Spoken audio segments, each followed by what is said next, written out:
you're here, you know that YouTube is one of the best channels for realtors to become the most known agent in your area, as well as a tremendous lead gen machine, putting your content in front of clients who are already searching for it and putting you right in front of your next client. By the end of this video, you'll learn effective strategies to dominate on YouTube in 2024 and beyond, and be well on your way to building your 2025 content plan. My name's Katie. I run Sociable Sold, a content agency for realtors just like you, where we help turn their social channels into lead gen machines using video content. The reason why YouTube is so important for realtors going into 2025 is two things. One is conversion rate. You've heard me say this before, but the conversion rate for realtors on YouTube is around 13% compared to other social platforms that are maybe 2 to 3%. And a lot of people, myself included, believe that 2 to 3% number is quite inflated and it's closer to less than 1% conversion rate. The second stat is speed to lead. It can take 12 to 18 months to convert an online lead. You know this from being online, where on YouTube, it can take 30 to 60 days for someone to watch their first video to be booking a call with you.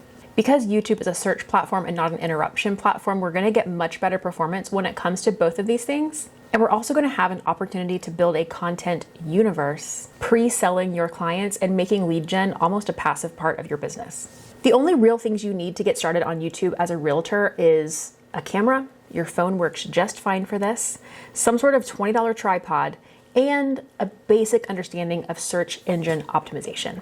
You don't need to be an SEO expert, but you do need to have a basic understanding, as well as use some of the tools that I'm going to tell you to put in your back pocket. These are tools like vidIQ, TubeBuddy, Answer the Public, Google Search. I've given you a more detailed breakdown of search content and some of these tools on this video. Once we're armed with a camera and some SEO, it's off to the races to start our first channel. But first we need to use SEO to figure out what our channel is going to be called. I don't want you to just do your name/realtor. I want your channel name to match the keyword that will most likely get you in front of clients. So think like living in XYZ city, moving to XYZ state. You'll have opportunities when creating your channel, as well as when you're uploading future content, to make sure you are consistently hitting those keywords in all of the important places, meaning your script, your thumbnail, your video title, your video description, and your tags. The other thing I want you to create before you start posting is some sort of a link for your future clients to very easily get on your schedule and book a call with you. Don't make them follow some rabbit trail. Make it very simple and clear, because this will be the call to action on every single one of our videos. We either want them watching more of our content or booking a call. Once you've locked in on the SEO for your YouTube channel, you've honestly done like half the work.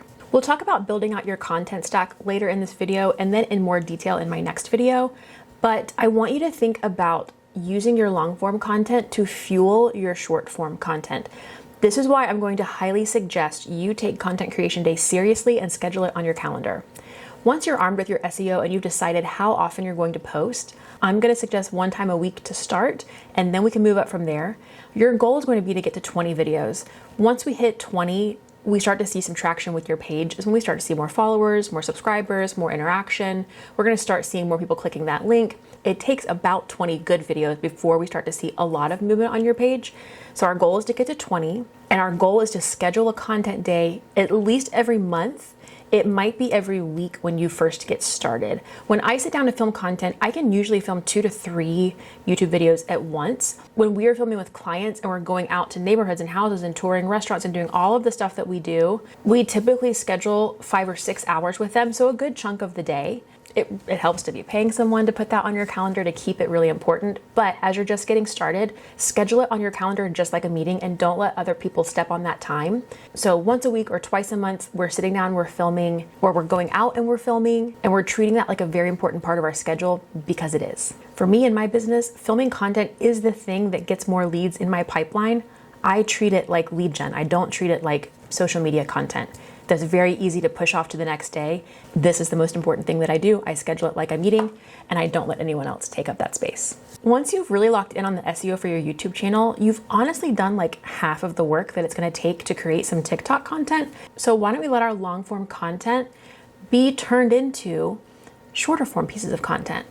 I don't want you to just take clips from your YouTube and push it onto Shorts or onto TikTok. What I want you to do is take your script or your transcript from your YouTube video, plug it into your AI of choice, and ask your AI, whether it's ChatGPT or Google or whatever, to give you 15, 20, 30, 40, 50 short form video topics. I don't want you to let AI to write all of your content. It's really important that it stays in your voice, but there's no harm in letting it do a little bit of brainstorming with you to get you those topics based on your long form content, because you've already done all of the work to create this video. Let's use it to create some shorter form pieces of content as well. And then if we're already making 15 or 30 TikToks about a topic, we really should be taking what we're saying in those TikToks and turn it into the captions for our B-roll style reels on Instagram. And since we've gone this far, we should be turning those things into threads, Twitter, LinkedIn posts, Facebook posts, emails. The beauty of YouTube, and part of the struggle you're going to have with YouTube, it's a lot of work on the front end. But once you've done that work, the payoff is huge. The conversion rate, the clients you're going to get, the way your content is going to live on for a year or more, continuously bringing leads into your business.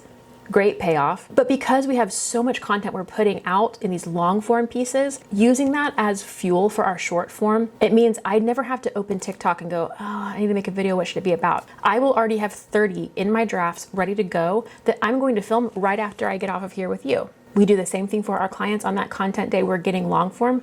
We are going to get short form. We'll get stories. We'll get B-roll. We'll get photos.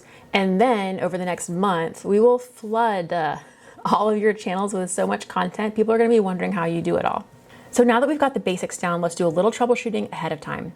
The biggest thing you will struggle with is consistency. This is why I highly recommend you put content creation on your calendar, just like a meeting that you wouldn't skip. Remind yourself that content creation isn't some chore that you have to do.